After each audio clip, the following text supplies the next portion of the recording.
There are a lot of churches that have women pastors. That is not just the Pentecostal churches. I'm sure you well know that there are women pastors in the Methodist Church. There are women pastors in the Presbyterian Church. There are women pastors in the Episcopalian Church. There are women pastors in the Baptist Church. I think the American Baptist Church has ordained some women. There are a number of churches that would have women ordained. Why do they do that? Well, there are a number of reasons. Some are historical. The Pentecostal church from its inception almost has had women pastors because in the main early on it was generated largely by women, and I think it was more experience oriented than doctrinally oriented, and consequently women sort of led with that experience, and there was not a strong theology, there was not a strong theological foundation to that movement at all. And of course, from a more contemporary perspective, the modern Foursquare movement was basically generated by a woman, Amy Semple McPherson, who had a real impactful ministry here in Los Angeles. So there's a historical element to it as well. That wouldn't be true in the Presbyterian, Baptist, Episcopalian, or Methodist area. That is a late capitulation to the feminist movement, which is a completely different issue. But from the standpoint of historic Pentecostalism, most of those groups go back to sort of a common source where women were very high profile, and it's been sort of a historic thing. And once you get in the flow of that and you see that women have ministry and it seems that people get saved under their preaching and good things happen and so forth, and experience is your compelling issue, then experience will dictate continuity to that. As a footnote to that, perhaps it ought to be said that from a biblical standpoint, there is no tolerance in Scripture for women leaders in the church, apart from women leading other women, older women teaching younger women and leading their children and so forth. It is so patently obvious that God created Adam and that Eve was made as a helper to Adam. So man and woman were designed in the way that man leads and a woman helps, comes under his leadership. What literally sent the human race down the proverbial drain was when woman stepped out from under submission, acted independently, and sinned, taking the male role by leading. Man then went under woman. He wasn't even deceived. He just sinned because his wife sinned.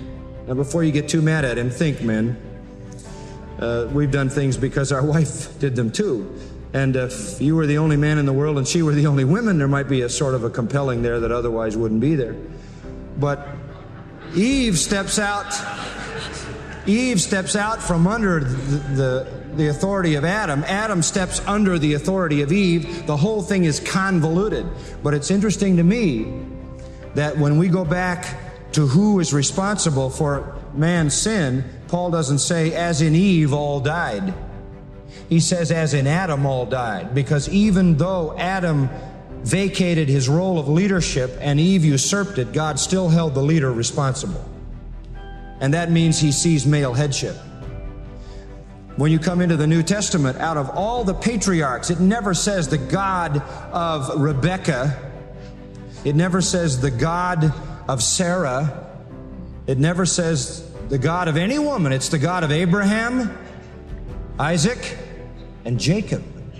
It's not the God of Rachel, not the God of Rebekah, not the God of Sarah. Why? Because God sees male headship. There was never a female priest.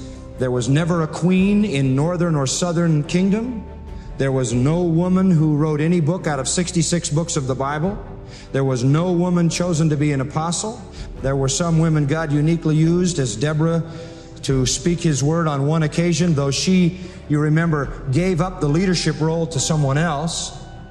There was occasion when the 4 daughters of Philip spoke for God, but as far as we know, they had no ongoing ministry. So there is a very clear indication in Scripture from front to back that leadership belongs to men. And what I was saying this morning kind of fits that, doesn't it? how God has designed us genetically to fit that role. Okay? Thanks for asking.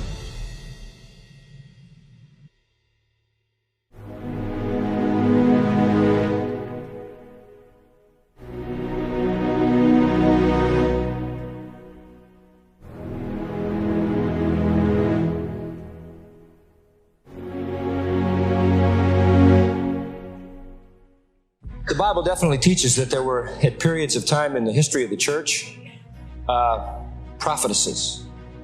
I mean, obviously, as you mentioned, Huldah, Deborah, significant leader in the Old Testament. There were many women who were dynamic in God's kingdom, in the advance of that kingdom. Certainly Esther was a unique personality, although she wasn't a preacher as such. We don't know even that Huldah had some great platform from which she articulated. We know God spoke to her, and in some way she passed that on. The 4 daughters of Philip in the book of Acts are said to have prophesied. We don't know if they did that all the time or if they only did that once or twice. And we don't know whether they took a platform and preached every week. We assume they did not. They are not pastors. But all that notwithstanding, you may have certain women that God uses in the Old Testament, certain women that God uses in the New Testament, and there will be certain women that God uses today in very unique roles of leadership, not only in our own culture, but all around the world, in missions and many other places. But what we have to deal with is a very clear and very precise statement. Having had all those examples and having left it with God, if He wishes at any given point to bring up someone who by His own anointing has a special place, we still have to follow the very clear teaching of Scripture and not violate it. And that clear teaching is found in 1 Timothy chapter 2, verse 12, verse 11. Let the women learn in silence with all subjection, and I permit not a woman to teach nor to take authority over the man, but to be in silence. Now, what does this refer to? Over to verse 15 of chapter 3. This is how you ought to behave yourself in the house of God, which is the church of the living God, the pillar and ground of the truth. Now, Paul writes to Timothy instruction about the church. When the church comes together in its duly defined meeting and assembly for worship and instruction, a woman is not allowed to teach. That is the statement here. That's for this day and this age. There may be times when God will bring a woman into a very unique place to communicate His message in a very special way outside these kinds of limits. That might be the exception that God would choose to do in any time. But nonetheless, we as a church cannot violate that clear instruction. And again I say, whatever Huldah did in revealing God's Word, we don't know that she stood up and took authority over men. We don't know how she may have revealed that message, what the context was. The same would be true of the daughters of Philip. That's the other New Testament exception. And by the way, the only New Testament exception that I can think of offhand of a woman, except for Aquila and Priscilla. And Priscilla in private conversation shared what she knew with Apollos, and that's perfectly acceptable, because that's not in the constituted meeting of the church. But those exceptions don't in any sense obviate this principle. And we have no indication, even in the travels of the Apostle Paul, or of Peter and John in the first 12 chapters, that a woman ever articulated the gospel, that a woman ever preached the gospel, that a woman ever instructed in the matters of discipleship. Prophetesses were just women specially given a message from God, and may have been at one moment or another as a special in a special course of God's design. Okay?